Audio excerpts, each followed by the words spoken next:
If money affects your life in any way, Money Making Sense will talk about it. Be financially healthy, wealthy, and wise. Here's your host, Heather Kelly. Welcome to Money Making Sense, the show that talks about all things money. I am live at the Sundance Film Festival, and I am live at the ASCAP Music Cafe. So today I am joined by Eric Bazilian. That is you. Well, first of all, welcome. Thank you so much. In case people don't know who you are a producer, a musician, a songwriter, and you may be most well known for being in the group The Hooters. Yes, that and for one or two of the songs that I've written for other artists. Yes, yeah. We're going to get into that. Yeah, I'm sure we will. I'm a musician. I make music, and everything else sort of stems from that. So one of the ways you came to acclaim in America especially is you wrote the song One of Us. Mm-hmm. And that was Grammy nominated. It was. So was that sort of your first foray into, like, you know, the big music scene? Yes and no. You know, my partner from the Hooters, Rob Hyman, and I were the band on Cyndi Lauper's first album, She's So Unusual. I played all those guitars, and we arranged all the songs. And Rob happened to write Time After Time with her, so we went to the Grammys in '84. So that was my real brush with greatness. So I had a taste of it, although I wasn't nominated myself. I still, became part of that world, that community. Well, I did hear that you did some riffs on Time After Time and Girls Just Want to Have Fun. Yeah, no, I mean, I came up with that signature riff for Girls Just Want to Have Fun. I mean, the song was, as written, was completely different, and Cyndi kind of hated it. Yeah. But, yeah. She didn't understand because it was written from a man's perspective, and she was like, why? And then she decided to own it, I guess. Yeah, well, we all, Rick Chertoff, who was the producer, he was like a dog with a bone. He just wouldn't let go of it. He knew that Cyndi singing that line was a hit, not just a commercial hit, but a cultural thing, socioeconomic, and we kept trying to find ways for her to sing it, ways for us to play it that would make sense, and then it wasn't really until we landed on that arrangement, and I came up with that guitar riff, and then all of a sudden, the whole thing came into focus, and well, the rest is really history. So what is your inspiration for the type of, because listening to your songs, you have a huge variety of the genres. Mm-hmm. I'm hearing like Appalachian twang in there, and the blues, and I even hear a little Beatles. Oh, well, more than a little. Yeah. More than a little. I mean, that was. Well, I didn't want to say you're copying, so. No, well, you can't copy the Beatles. I mean, you can imitate them, but you can't copy them. I am one of those boys that saw the Beatles on Ed Sullivan, and said, "That's what I want to do." And unlike most of my friends, I actually could play guitar already. So I literally started my first band the next day. So I had a bit of a head start. But, I mean, for me, the Beatles have always been the alpha and the omega, and a lot of the other influences you're hearing are things that really they brought into their music. They brought the Indian thing, and then the folk thing, and with Rubber Soul. I also lived through that whole time when Fairport Convention sort of invented folk rock, or the Byrds. I was into jazz for a while, and the whole fusion thing, Mahavishnu Orchestra, Steely Dan. Then I got into Swedish folk music in the 90s. I met my Swedish wife, and then was exposed to that, which is a whole other thing. Yeah, I've listened to a little bit of the Swedish rock, and it's different, but it's fascinating. Well, the folk music, folk rock in Sweden is a whole different thing, and unless you're really looking for it, you wouldn't find it. Right. So, but I've looked for it. Yeah, okay. So I've seen, one of my favorites, though, is actually there's an a cappella Swedish group, but they take some of these folk songs and then do it a cappella. Oh, nice. So, yeah, so it's really fun. It's really interesting. Nice. So, I love that. I've absorbed everything. And, I grew up around classical music. My mother was a brilliant classical pianist. And then in the past years, I've taken it upon myself to learn the Bach violin sonatas on the mandolin. Oh, wow. Oh, that would be beautiful. It's brutal, but it's. I mean, Do it right. Yeah, that would be gorgeous. I'll never do it like Chris Thiele or Avi Avital, who are dedicated, amazing mandolinists, but I can get by. Okay, well, that sounds good. So now this maybe answers part of my question, because the Hooters seem to right now be much more popular in Europe than they are in the US. Is that because like they've adopted you as the Swedish son? Well, Germany happened before Sweden did. Okay. No, there's no real explanation for it. I think culturally, Germany is a more faithful audience. It was funny. I was talking with Toby Gad yesterday. He's a German songwriter producer, and he said, yes, once you have an audience in Germany, you have them forever. And our second album on Columbia came out in 1987, and the first single was a song called Johnny B. That was much darker thematically and musically than And We Danced from Nervous Night, our double platinum album here. And the video was directed by Fincher, David Fincher. Oh, yeah. Before it was that was his inroad to doing films. He started by doing music videos, but that song was the beginning of the end of our career in the U.S. But in Germany, I mean, now if I get stopped by a traffic cop, and I'll start singing Johnny B to him. Johnny B, how much there is? Oh, go, it's good, all good. Well, I do have to say Johnny B is actually my favorite. Okay. Of everything, that's the one that I love how the start of it, because it's, I know I'm more into the folk and I hear that in the jazz. That's where I will turn to listen to music. And so that's where I hear that, especially in the opening, 16 bars. So it's very medieval. Yes. The recorder and the harpsichord sound and the mandolin. Yeah. Yes, that's nice. So. Okay. Yeah, well, you're one of the few in stateside that even knows that song. Wow. I mean, it's funny when we do our set lists are very different in the U.S. and in Germany. They don't know And We Danced in Germany. Okay. I mean, we still end our shows with it because it kicks ass and they hear Right. it and they, even if they don't know it, they love it. Yeah. But sometimes we don't even do Johnny B in the U.S. Okay. I know. I'm sorry. Can you just do it now? Oh,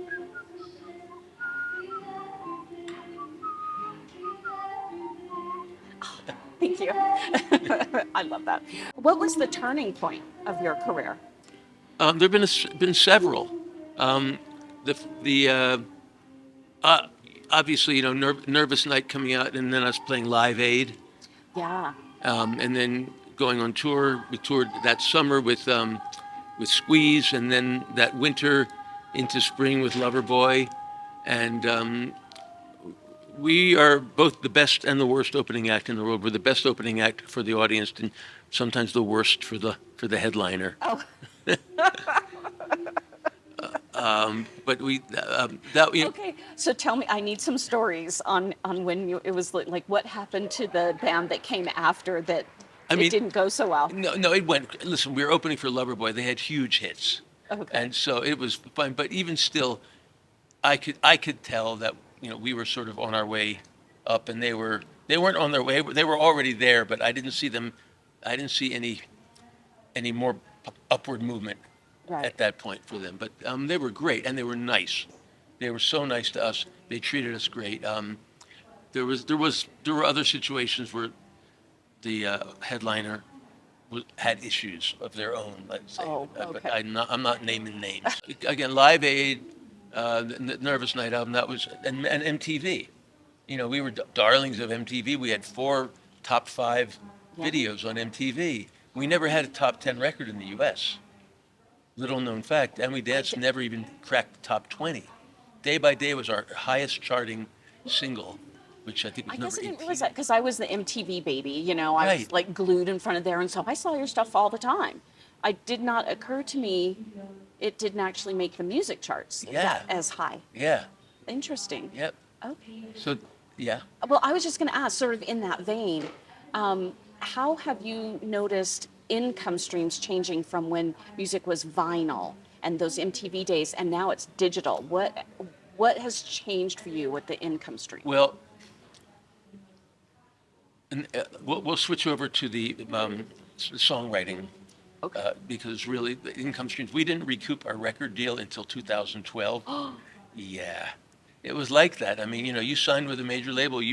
Every time somebody from the record company would fly to see us, take a limo from the airport, take us out to a really nice, expensive restaurant.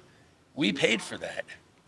Oh, okay. See, I know that there's all these, backdoor dealing, so to speak, with the record companies. I didn't realize it was that. It was, and that was you know that what? much minutia. It wasn't thievery. That's what we signed on for, because hey, we have an opportunity here to hit the big time. So we signed on for it. So I didn't. I mean, really, we made our living from the publishing, from the songs we'd written. But for me, the real cash cow for me has been One of Us. Has been, and because that was a number one song all over the world, except the U.S. It only made it to number 4. Income stream, it fluctuates. It definitely fluctuates. The mechanical royalties were great. I mean, we also had a song on Ricky Martin's first album, and it was actually a Hooters song called Private Emotion that made its way onto that album. That album sold 10 million, 12 million, 15 million copies. Okay. And I remember getting a check that was astonishing, absolutely astonishing. Like, I mean, probably more than everything I'd made on any of the Hooters songs.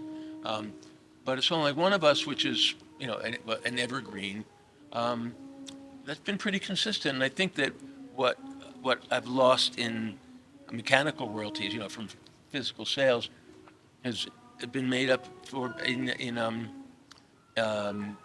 streaming royalties, and thank God for terrestrial radio. Yeah. I know a lot of people say terrestrial radio is on its way out, and I don't know a lot of people who listen to it. I do, because I like to listen to my hometown, even when I'm far away. Right. But terrestrial radio's still keeping the songwriters alive. Well, as we go, can you just add a few words of wisdom for songwriters coming up about protecting their product and copywriting? Like, what do they need to know? Well, you do have to make sure that you've got a solid copyright on the song. I have a publishing administrator who does that for me. Easy enough to do by yourself. You've got to join ASCAP right away, and use those resources, because no matter who you are, ASCAP is there to protect you, and they will answer your emails, answer your calls, whatever level you're on. I would say keep as much as possible. I mean, I know people who've given up all their publishing on songs that have gone on to become worldwide hits, and that's I've been fortunate. I've held on to all of mine. Oh, good. Yeah. Yeah. So you didn't have to do what Taylor Swift did and redo everything. Well, that's different. That was the recordings, and we did the same thing. I mean, and we could go out and re-record all of our songs from 1985. They wouldn't sound the same because we don't have the same voices we had in 1985. And honestly, I don't want to re-record those. But for her, It made sense because she made millions of dollars on that. Right. Okay. Any last words for our listeners or up-and-coming songwriters, what they need to know or do? Well, I'm going to quote the best piece of advice ever given to me, which was by Kenny Gamble. Gamble and Huff? Oh, yeah. Yeah, they wrote and produced all of the Philly International hits in the 70s, OJs, Spinners. I got an audience with him when I was 21 years old.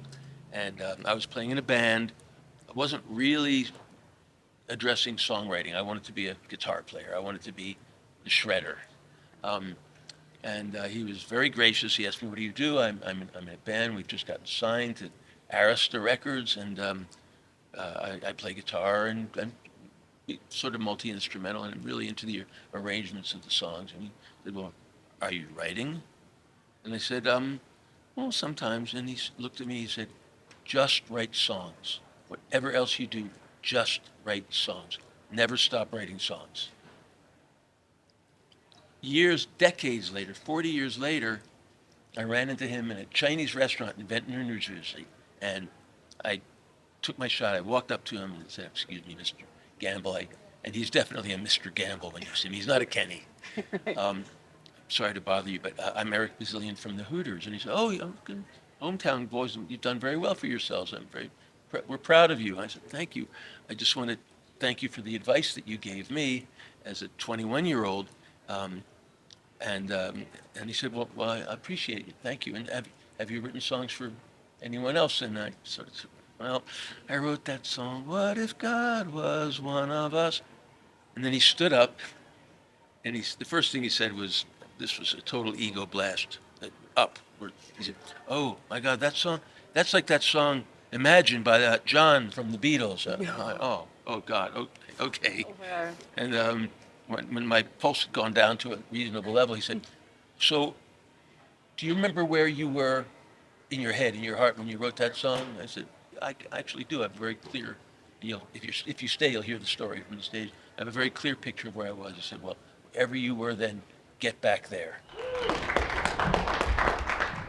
I had met a young Swedish woman on a flight to Stockholm. We were doing a Hooters show up by the Arctic Circle, and long story short, 6 months later, she moves in with me in Philadelphia while we're making this album. We're going to see what happens. And a week after she moved in, she would take my car out all day while I was working, pick me up from our session. I went home, we had some dinner, turned on the TV, and there's a video, a documentary about the making of Sgt. Pepper. And it's mostly George Martin sitting at the 4-track console, and that's what you had back then. You had the whole band on one track and, some vocals on one, and then tambourine on one, and lead guitar. And she was fascinated by 4-track recording, and I said, "That's what is on the dining room table. Instead of dining room stuff, that's a 4-track recorder, a little Porta Studio cassette thing." And so she said, "Record something for me." So I had been playing a guitar riff all day, and I thought, okay, I've got a little keyboard sampler, I'll make some drums and make a bass thing, and I'll do a little arrangement out of this riff, and maybe something will come of it. So I made it, did what producers do. Now you do it on a laptop in 10 minutes. Took me probably a half hour. Recorded it and then played it for her, and I'm thinking, well, Daddy's going to get lucky tonight. And she was, that's very nice. Well, now you have to sing it. And I'm like, well, that's not how it works, honey. You got to write a chorus, and then you need a concept, a story, and then you write verses, and then you realize that the verses don't go with the chorus, so you change the chorus, and then 2 weeks later you realize that you've totally lost the plot, and you start over, and you eventually end up with a compromise that might work eventually. By this time she'd fallen asleep, and I heard a voice in my head. I heard the voice of Brad Roberts from the Crash Test Dummies. That voice. And I heard him singing the first line, one line of a song. I hit record, and 4 minutes later, this song existed. I got to give credit where credit is due. I was stuck for a last line in the chorus, and Sarah, who by the way is my wife of nearly 30 years now, she actually fed me the hint that got the last line of the chorus.